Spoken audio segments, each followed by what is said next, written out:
John Gaskell, and I'm sharing with you the West African Kora at this socially distant concert.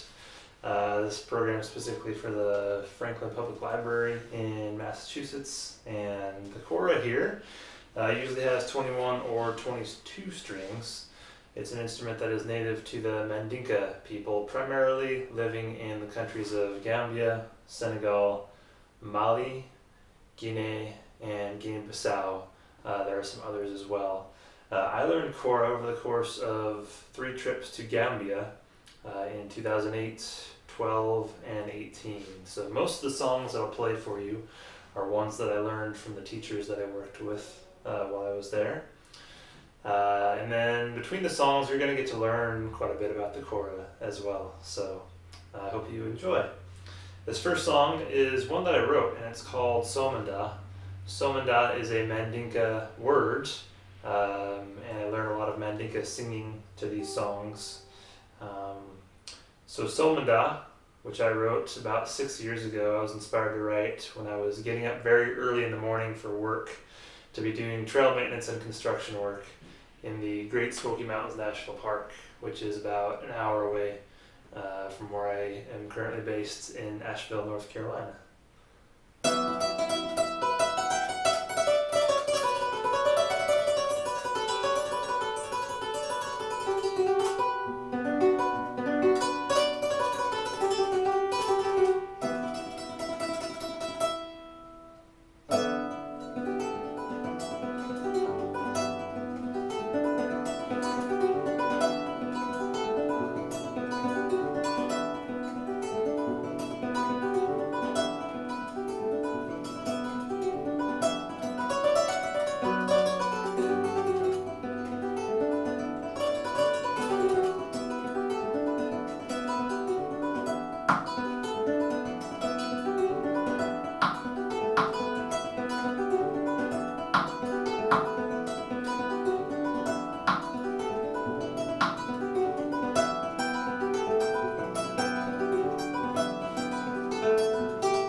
Okay, this next one's called Malisajo. Mali is the country where it comes from, and Sajo is the Mandinka word for the hippopotamus. And it's a folk story taking place in the southwest region of Mali known as Bafulabe. of a woman who they say fell in love with a hippopotamus.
Malisajo, Malisa.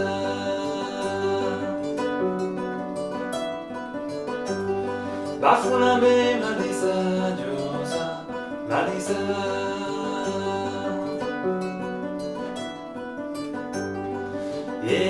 Malisajo, Malisa.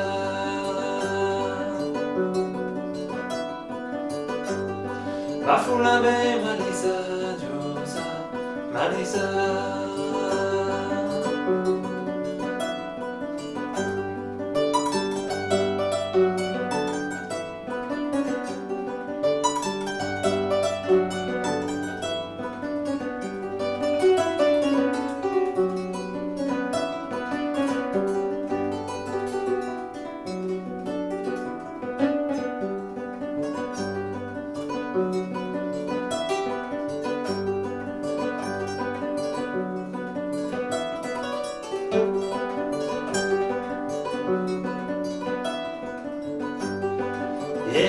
Malisajo, Malisa.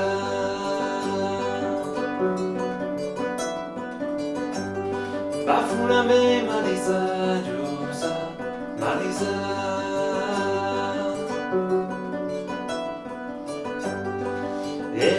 Malisajo, Malisa.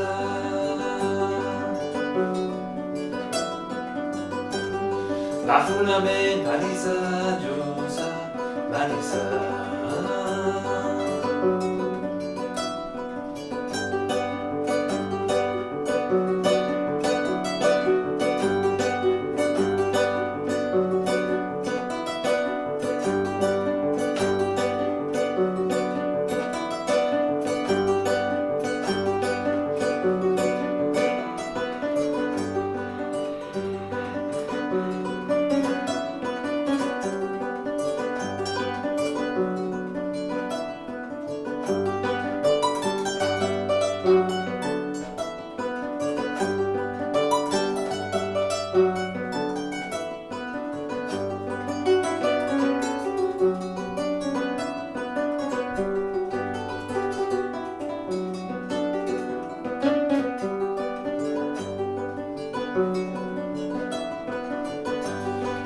Alinga mutafe, mutafe.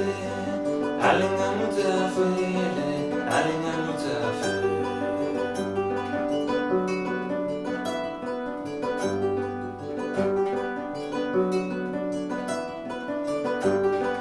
Alinga mutafe, mutafe. Alinga mutafe, alinga mutafe.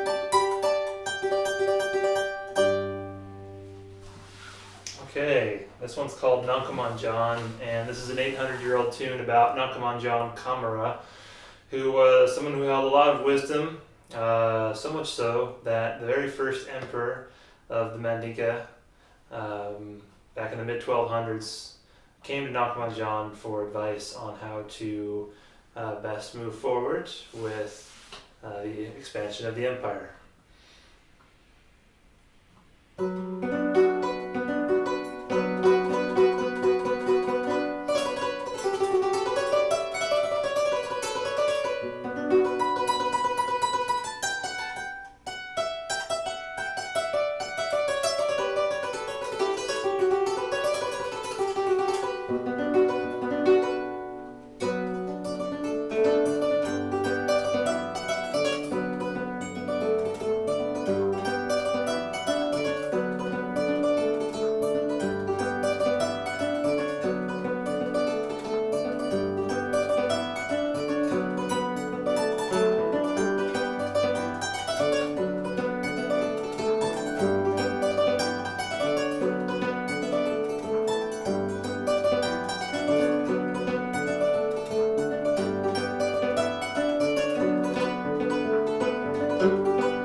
So the Kora here is about 300 years old.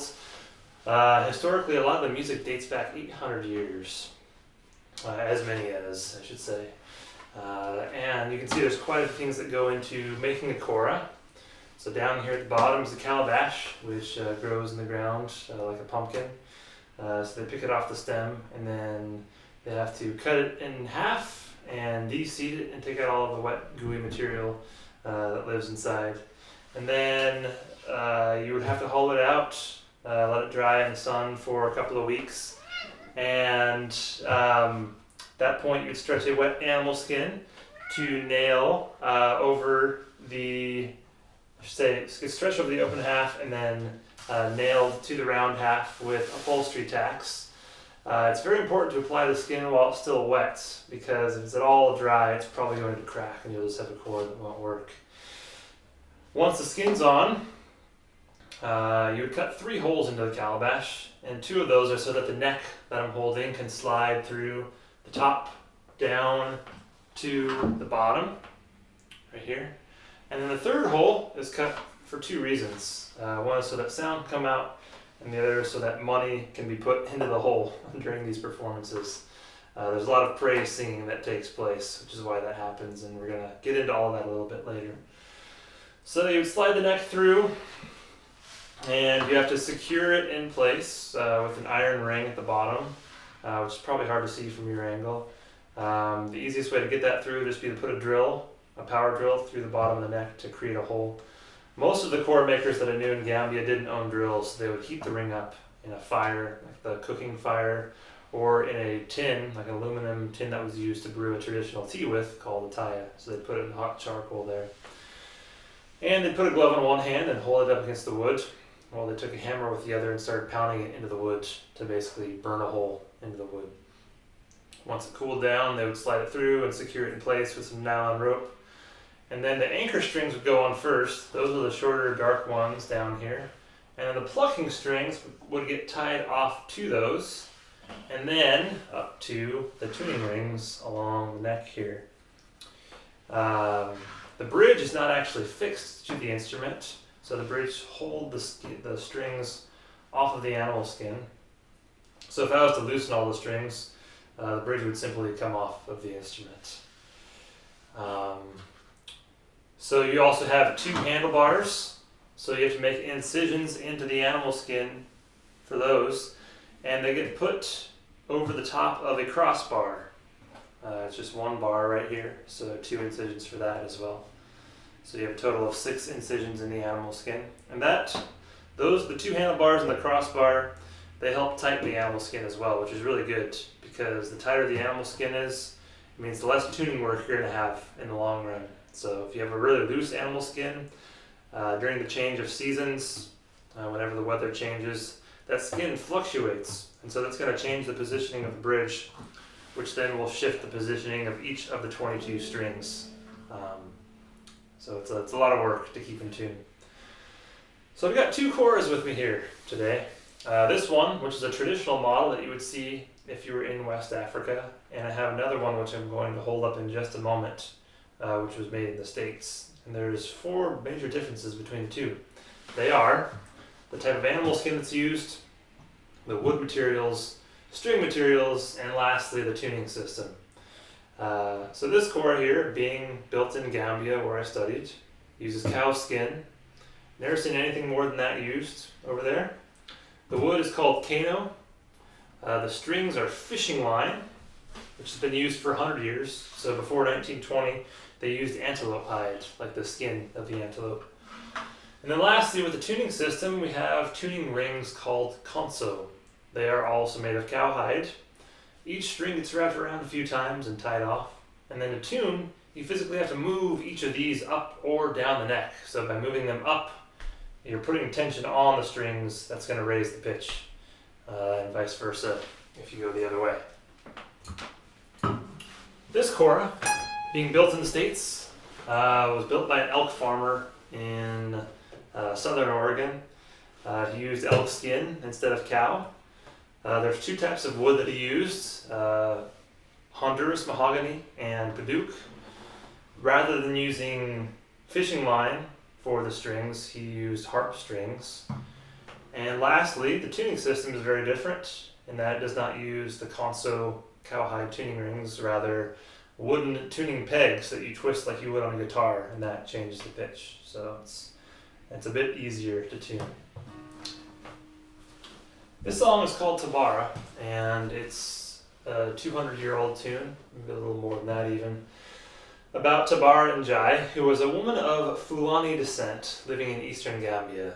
And the Fulani are one of the other 5 or 6 ethnic groups in Gambia. And the song was dedicated to her by the village where she lived, because it was unanimously believed that she was the most beautiful woman in the village, and people wanted to dedicate a song for her to Bart.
This one's called Sumbu. It's a love song, and I learned the words from my teacher's daughter. My teacher being Moriba Kuyateh of Gambia. His daughter's name is Bintu Kuyateh, and so I was practicing the song one day in Moriba's home. Bintu came over and just started singing as I was playing, and had never heard the song sung like that before, and so had Moriba come over and translate the Mande words to English, as he always does for the songs he teaches. So here with Sumbu, the words basically mean when you're missing one you love, you should be with them in Sumbu.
Thank you. This one's called and I learned this one on my most recent trip to Gambia a couple of years back. It's a traditional song meaning when you meet someone for the very first time, you think very well of them and you would like to get to know them better.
Thank you so much.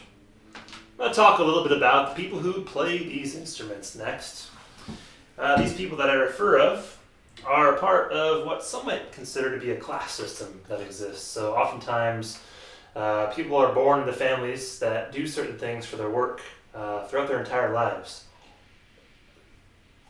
Many of these types of work are things that we have here, so there's a lot of similarities. However, the people who play these instruments, we do not have an equivalent for them in our culture. And so these people that are referred to are called griots. spelled Griots. And a griot is a historian, and it's their responsibility to know 800 years worth of their family history dating back to the mid-13th century when the empire was founded. So a griot is the reason that the Kora is most culturally significant is because the griots use it as one of the primary ways for telling about their history through a lot of these songs that you hear. So there are many songs that are named after battles that took place that the Mandinka won. There are songs about political leaders who were in power during the times of the battles, and people who fought in the battles themselves. There are songs about them as well. When I was in Gambia, I would mainly see the Kora played at 3 events. One was very casual and laid back, and the other 2 were quite formal. A casual event would probably happen once, maybe twice a month, inside of a griot family's compound. And these compounds is where an entire extended family would live.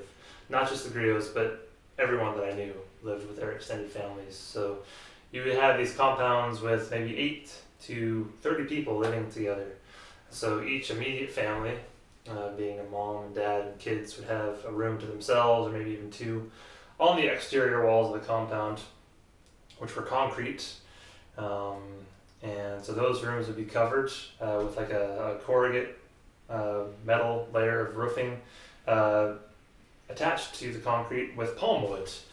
And then the courtyard is where a lot of the music would take place, and that was wide open. So you'd like walk through, say from the street, you'd walk through a double door, maybe a sliding gate into the compound, and you were usually in the courtyard at that point. So you'd look up and you see the open sky. So that's where a lot of the music would take place. And it was rare to see a Kora perform solo. Like, you could usually ask for someone to do that, and they'd be happy to do that for you. But it was usually accompanied by others, both instruments and singers. And typically men would play the instruments and women would sing. Within the last 20 years or so, you've been seeing more women take on the instruments with less cultural resistance than there used to be prior to. And if there was a female singer present, like, she would be the leader to a degree, and especially in performance. Like, the band would pretty much tune to her voice to bring out the best qualities of her voice. So some of the more common instruments to see accompany a Kora would be a balafon, which is a wooden xylophone played with 1 mallet in each hand. Drums like the djembe from Guinea, West Africa. Also sabar drums, which are taller than the djembe, and you play them with 1 hand and 1 stick. But guitars and things like that too would be in the mix as well. The 2 more formal events where you'd see Kora would be weddings and naming ceremonies. A naming ceremony is a 3-part event where they name the child, have a huge feast, and then have some music. The naming would take about an hour and a half long. That segment would be led by a griot who was on a bullhorn saying praise for the baby and for the family. Oftentimes another griot would be going back and forth between him and the audience, who amongst themselves were discussing name possibilities. And through this deliberation and relay of information, the name was determined. So it was a very communal process, this naming. And once the name was announced over the bullhorn, they'd move on to the feast. Food would be served in large bowls that 4 to 8 people would sit around and eat from together. Eating was typically done with your right hand. Utensils were available. Personally, I found it easier to use my hand based on how the food was served. So you'd have cooked white rice at the bottom, covered in palm oil. There'd be vegetables, steamed vegetables over the top, and meat. So some of the more common vegetables I would see would be carrots, cabbage, cassava, eggplant, leeks, potatoes, onions, things like that. Meats, you would see chicken, fish, and beef used a lot. More often fish. The family that I studied with was only about a 15-minute drive from the ocean, so the fish that they bought from the market in the town of Brikama, where they lived, would be sold from family members of the people out there doing the fishing. So it was sourced very locally, as was most of the food there. Vegetables would get cut into large chunks, so you might see like a quarter of a cabbage steamed in your bowl, or like a big chunk of carrot, or any other vegetable. So that's where it was easier to use your hand. Fish, they would actually wrap the whole fish in tin foil and cook it on the fire. And then when it was done, they just unravel it and put the whole entire fish in one dish. So the fish would literally be looking at you as you were getting ready to go in and eat the fish. So the feast happened, and then the music would take place. And sometimes you would see the kora featured as the lead instrument of a band with electric guitars, electric bass, like a drum set, keyboards even, and some of the traditional drums that I mentioned earlier, like djembe and sabar. So if they had a band that large, they would oftentimes be plugged into a sound system, and so you could hear them from quite a ways away.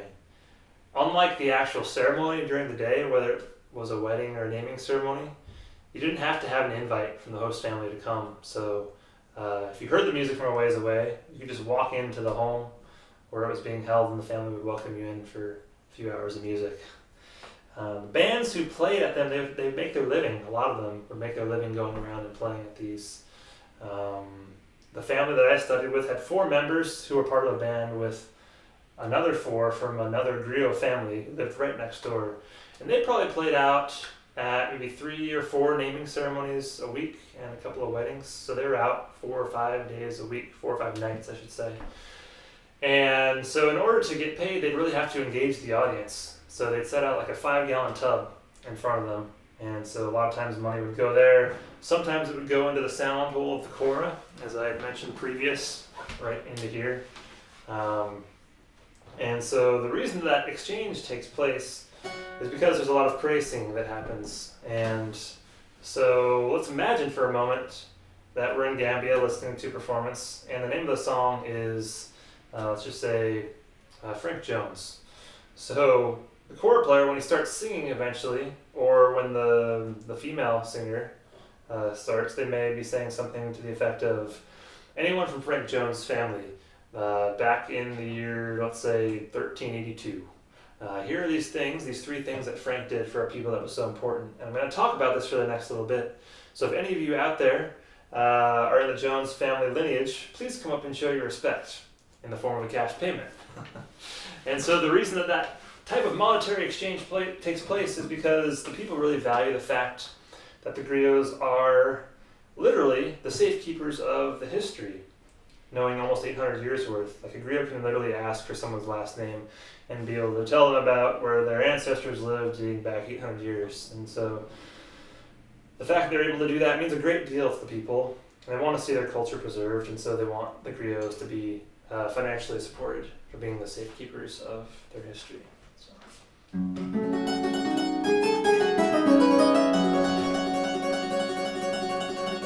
This one's called Judah Jekyll. This is a 300-year-old tune about Judah Jekyll, who was a leader in his town in central Gambia back in the early 1700s.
I was first introduced to the Kora back in 2006, and I came across the Kora at a folk music festival in my hometown of Olympia, Washington, where I lived before moving to North Carolina.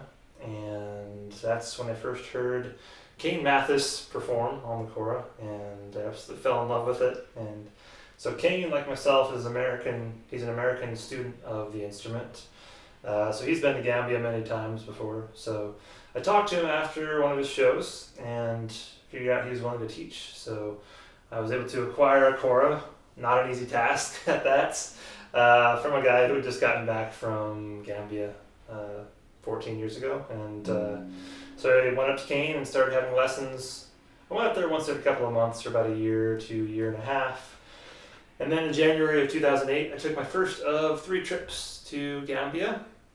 I went back in 2012 for 6 weeks and 5 in 2018, the most recent trip. And Kane put me in touch with the 2 teachers that I studied with while there, whose names were Moriba, Kuyateh, and the father who adopted him at a very early age, the late Malamini Jobarteh, who passed away about a year after my second visit. And they not only taught me how to play Kora, they really took care of me like I was one of their own. So I got an airport pickup. Pretty much all it took on my part was a phone call to them expressing interest in learning to play, and they told me to let me know when I was coming, and they'd pick me up at the airport, and they did just that and took me home and fed me really well and just looked after me in every possible way you could think. So I owe them a great deal for being able to share all this with you. And that said, I'd like to thank you so much for giving me the opportunity. And I'm going to wrap up with one more song. Before that, I just wanted to take a moment to thank the folks at the Franklin Public Library for making this possible. And I very much hope that I can meet you all in person one day when all of this subsides. Feel free to visit my website to find out more about all of this, how I got into it, the Kora itself. And you can also find recordings on my website, CD recordings. You can get a physical copy, or there are links that you can go to find my album digitally as well through like Amazon and iTunes and Spotify and those platforms. So the website is SeanGaskell.com. So feel free to head over there. This last song that I'm going to wrap up with is one that I wrote called Smoky Mountain Sunset.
Alright, thank you all again so much. Hope you've enjoyed, and hope you feel like you've learned something in the process. So take care out there, stay healthy, and we'll see you next time. Bye-bye.